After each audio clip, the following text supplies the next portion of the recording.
I'd like to welcome you back to the second video of the course in Sustainable Urban Governance. And just to let you know, I'm on this video number 2. And also, if you wanted to find out about some of the readings that are available online, you can go to www.futureproofnola.com. And then the other one is www.thirdlegconsultants.com. And you can stop and pause the YouTube video anytime if you want to study what it is on this app. What I wanted to do in the second video is go a little bit more in depth in the concept of this class, describing what urban infrastructure is. And like what I described in the first video where I talked about sustainable urban governance, really is important to understand that is talking about infrastructure systems, hard infrastructure systems like the bridges and the road, transportation, the hospital buildings, the soft infrastructure being the systems such as healthcare and fire protection and police protection. And then the other types of infrastructure is called green infrastructure or environmental infrastructure, where you have groundwater aquifers, you have the air, and you have water systems that all have to be maintained, especially in a dense urban environment. And I'll talk about why infrastructure systems are deteriorating and why we need to have a special focus. And I'll introduce you some of the key concepts. And going back to the first video real quickly, let me reiterate the issue of the triple bottom line, where you have the economy, you have society, and you have the environment as three circles in this diagram here, and they intersect in different ways. All three of them intersect in the center, where you can see where that's my focus. My focus is where all three of those systems merge, and I focus my technique on trying to solve that problem. How do we integrate the economy, society, and environment in one system? And I think through this course that I'm going to be teaching, it'll be very clear what it is I'm trying to get at when I talk about a triple bottom line, a focus on all three aspects. So let me go to the PowerPoint slide, and what I'm going to be doing is inserting some of the slides. This is the slides from the first lecture that I gave at Tulane in the urban infrastructure class that I taught in the spring of 2002 in the Civil Environmental Engineering Department. Essentially, this course is trying to understand urban governance or infrastructure system is really kind of a new discipline, and various universities have had courses on it but haven't really been successful getting into the material. And I think some of the faults in trying to teach this material is that it's usually just a focus on maybe the infrastructure itself. Sometimes it's a focus on planning, sometimes it's a focus on the financial ends of things. And I think that's where the failure comes in, because you really need to look at the engineering aspects of infrastructure and urban governance. You have to look at the planning aspects, and then the fiscal administration. And what I hope to do by the end of this course is provide enough information so that students can take a city, take a department, and take it apart and find out how to make it transparent, make the government accountable and measurable.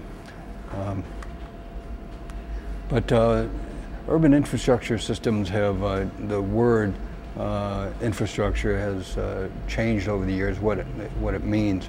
Back in the 1780s or 1750s, 1890s, the talk was internal improvements. That kind of language was there when the founding fathers were starting to develop their systems in the U.S. Constitution. Alexander Hamilton talked about internal improvements a lot in terms of the development of the economy and the first the bank system. 1890s, 1980s, the talk was public works, and this is when the urban cities were being developed, Chicago, New York, large, the Brooklyn Bridge, these kind of things. It was called public works. And then from the 1980s to now, the word has changed to infrastructure. There's various types of infrastructure. I think one of the things that I like to focus on is this, going back to this diagram here where I talked about the economy, the society and environment overlapping in different ways, and each time you have this overlap, say right here, here, and here, what you end up having is kind of like a three-legged stool, and I say that my focus is where all three of those items and all three of those ideas kind of merge. But you can see importantly that when you're talking about the economy and society, we're talking about public capital. And public capital is those things where the government has collected tax money and those kind of things to build the kind of infrastructure that we need. If we go back far enough in time to the 1930s and 40s, large public housing developments in New Orleans were built, very well built buildings such as the Iberville complex, the Lafitte, St. Bernard, and some of these others. So that's what public capital is, something that the society needs, and it's done for the purpose of social justice, let's say.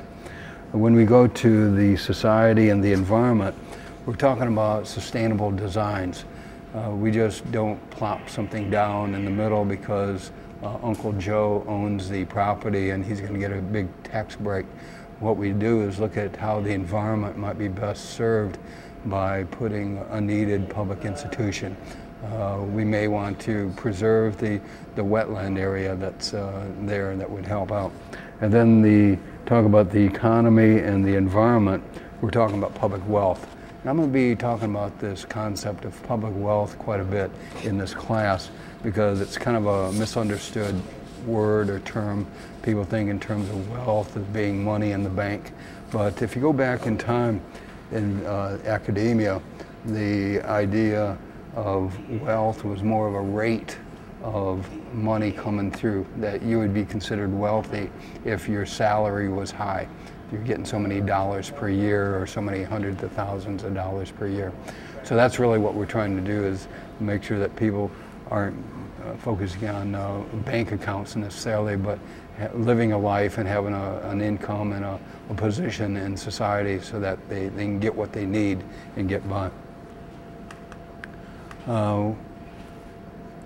I've got 8 reasons why the urban infrastructure is deteriorating, and these are the kind of things of what I'm calling public capital. Underinvestment, there's a lack of good management system for infrastructure, failure to recognize the impact on the future economy of good infrastructure, cutbacks in outlays for infrastructure design, construction, and O&M. Replacement is not timed with the expiration of useful life. I'll be getting into this concept about the lifespan of infrastructure, where we have to do maintenance and replacement. And then the failure to realize the positive impact of its provision for the general welfare. Also deferred maintenance as to spend the funds elsewhere. This is probably the prime reason why New Orleans infrastructure is so poor, why roads are so poorly maintained, is that you got the big pot of money and the politicians who are only in office for 4 years or 6 years, or council member 2 years possibly. They see this money and say, well, nobody's going to miss it. And over the years, we haven't missed it. And all these things kind of come back to haunt us. We need, for example, Charity Hospital need to be cleaned out and gone back into public service, because we're losing a big public service in that sense. And that's really another example of public wealth, the ability to go to a hospital and get health care at a reasonable cost. The last one is increased costs to taxpayers to repair and rebuild obsolescent infrastructure. I think what I'm going to do now is, this is the second video. It's another installment in this course in sustainable urban governance. The next program I'm going to be talking about is video number 3, and we're going to be getting more into the assets and what public capital is all about.